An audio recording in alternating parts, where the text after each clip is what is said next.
Hey there, this is Sober Steve. My name is Steve Truesdell, and I'm a recovering alcoholic. I have 23 years of sobriety, and I appreciate you checking out my channel.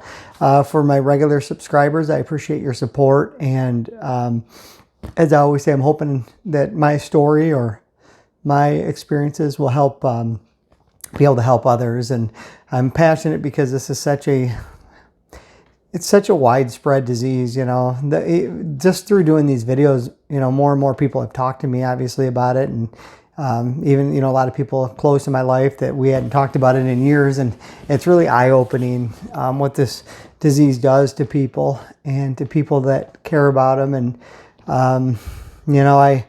if you could have one person go into recovery, go into sobriety, change their life, become a better father, better mother, better husband, better wife, better employee, better sister. It's worth it because it truly is a life-changing experience for those courageous enough to admit that they need help and to work the program and become sober. So my topic tonight is really going to be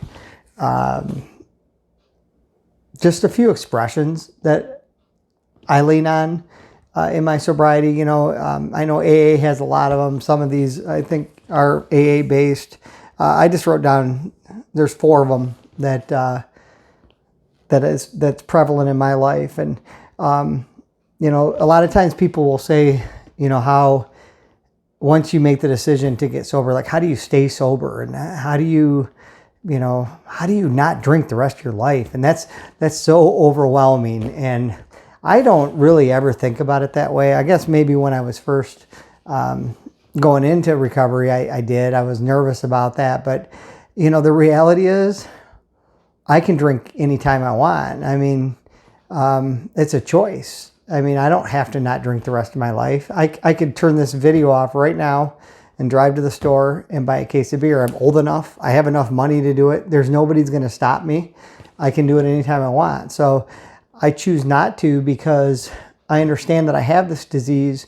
And when I do drink, it changes my life beyond measure and changes it in the wrong direction. I start to lose my self-esteem. I start to behave poorly. I become irresponsible. I become depressed. And that's not worth it. It's not a choice that I want to make today. So that's just one, I'm going to be all over the place on this one because I want to speak to the people primarily that have either tried to quit drinking on their own unsuccessfully, or to the people that maybe are early in on sobriety and have those days where they think, my God, I can't do this, because I've been there and it's so hard and it's so cliche.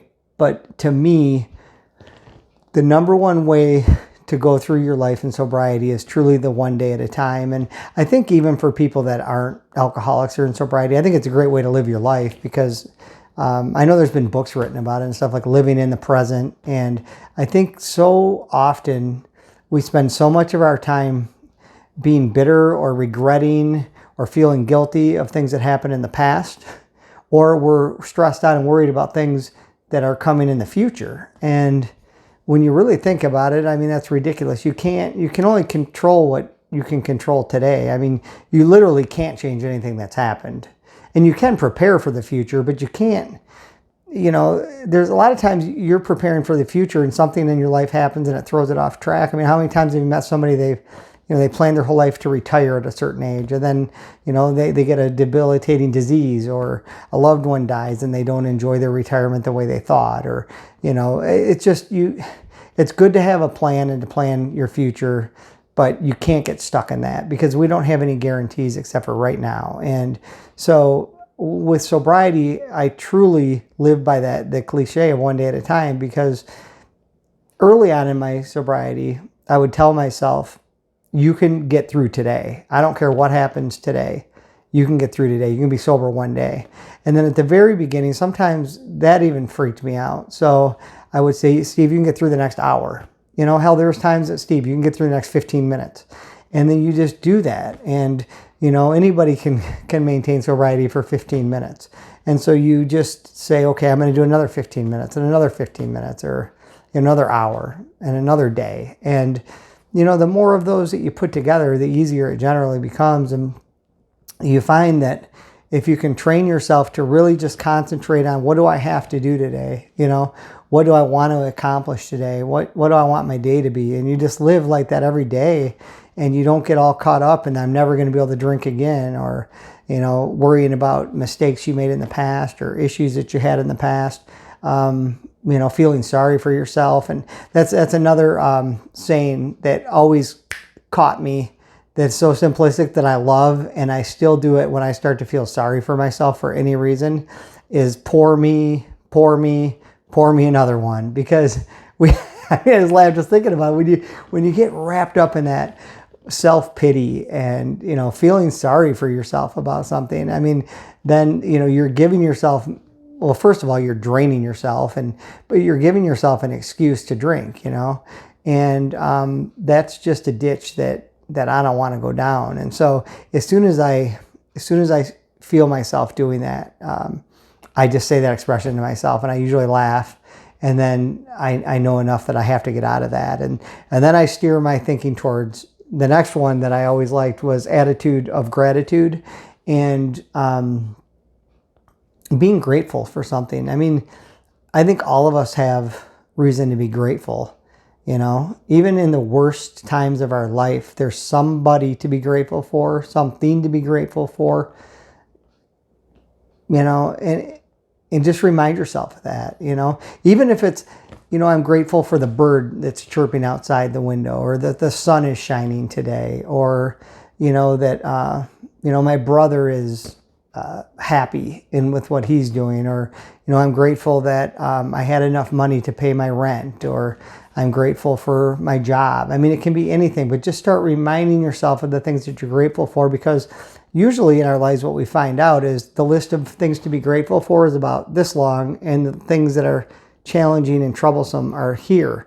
And we concentrate on that little bit here, and we forget about all these things here, and we tend to compare our lives to others, or what we perceive others' lives to be. And, we're not measuring up to our own expectations and standards. And, it's really sad to me how tough most people are on themselves. And it puts you in a bad spot.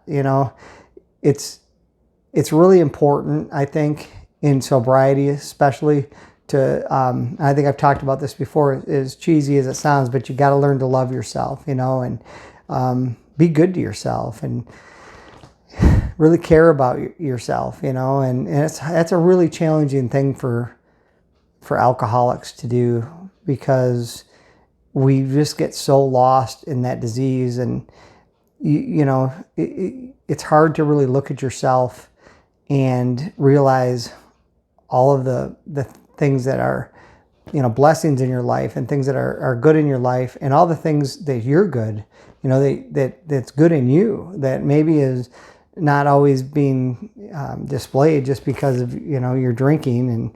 And so that's a very, very important one to me, is just that feeling of gratitude. And then I think I only had one other one. Oh, and I mentioned this last week too, is living life on life's terms. That's another saying you'll hear in sobriety. But this one was important for me because early on when I was going to AA meetings, I remember, I started to really be flying in cloud nine, because as I said before, about 3 weeks into rehab, I was like, wow, this is like changing me. Like, I was feeling different. I was feeling good. And, I was going to the AA meetings, and there's so many people are downtrodden, and their life is challenging, and they're going through legal problems and relational problems and financial problems. And I walk in that place every week smiling, and, it just caught on for me, and I was feeling so good. And there's this one guy, he's a great guy, but he was going through all sorts of hell. And one day he finally just told me after the meeting, he's like, Steve, don't take this the wrong way, but sometimes, I just want to punch you in the face, because he said, I feel like you think that life always has to be, roses and sunshine, and, you know, he said, you get so caught up when things aren't that way. And he said, sometimes life's not roses and sunshine, and sometimes life sucks. Sometimes people die. Sometimes you lose your job. Sometimes there's tragedy, you know, and it's not always going to be a bundle of sunshine. And he was telling me, like, he thought I needed to learn to be able to acknowledge that better and to live through those moments better, because if I set myself up for the roses and sunshine, then when those bumps come, it's going to throw me into a spiral and I start drinking. And I was kind of, I don't know, I was kind of offended a little bit. And, but I started thinking about it. I'm like, you know, he's right. Like I do that. And so that's something I have to be careful about, you know, to try to make the highs a little less high and the lows a little less low. Like I've always ridden the roller coaster in life, and I'm still like that, probably more than most, you know, but not make those peaks so high and not those lows so low, because it just sets me up for failure. So just getting to learn to really know yourself and what you need to remain sober, I think is important. And, you know, but at the same time, I always do try to see the positive in life and the positive in things, because, you know, and I think somebody, when they were frustrated with me one time, said, you know, you need to take off your rose-colored glasses. And I said, maybe you should try them on, because I think that everywhere we look in life, there's positive things all over the place. And there's negative too. But it's what you want to choose to focus on, you know. And when I focus on the negative too much, I start to spiral into that place that I'm talking about. And so I do try to find the positive and cling on to that. And I do that by doing that gratitude exercise and, you know, just taking every day, one day at a time, and trying to live that way. So I know I bounced around on those things, but I guess, you know, the main message on this one is just for people that are starting off, or people that are struggling, to really stick to that one day at a time. And if you have to, 1 hour at a time, 1 minute at a time. And it gets easier, you know, and just recognize that, you know, when you're in a low period, that it's not going to stay like that forever. You know, you're going to bounce back up, but boy, is it worth it. You know, it's really, really worth it. Broken record, but I've never met anybody with some length of sobriety that regretted it. And I've never met an alcoholic that didn't need some help to get started. And, you know, just remember those things. And if you need help, please reach out and get it, because you're not going to regret it. If you work on it, you work that program and you get some sobriety, your life is going to be so much better. And that's the message that I'm going to say over and over and over. But that's all I have tonight. I just wanted to touch base on those things, and I hope that that you have a great rest of your day. And if you need anything, please reach out to me. Any questions, comments, anything I can do to help at any time. You know, reach out on social media, email me at soberstevechannel@gmail.com. I always welcome the comments. I really appreciate subscribing and the likes and the comments, because it gets more activity on YouTube. And I finally have had some people reach out to me that that I don't really know, you know, that have seen my videos and stuff, which is kind of cool. So, you know, it's definitely helping some people. And there's a gazillion Steve Truesdells. There's a lot of people like me out there that, you know, are normal schmoes that made a decision to quit drinking and have stayed sober. So even if it's only a small percentage of people that succeed, there's still so many of us, because there's so many alcoholics out there. And, you know, the first step is just admitting that you have that problem and then reaching out and getting some help. So anyway, I will be putting a video up probably later in the week or on the weekend. And if anybody has any suggestions or anything they'd like to have me discuss, or anything at all, just please let me know. Thanks again for checking out the channel.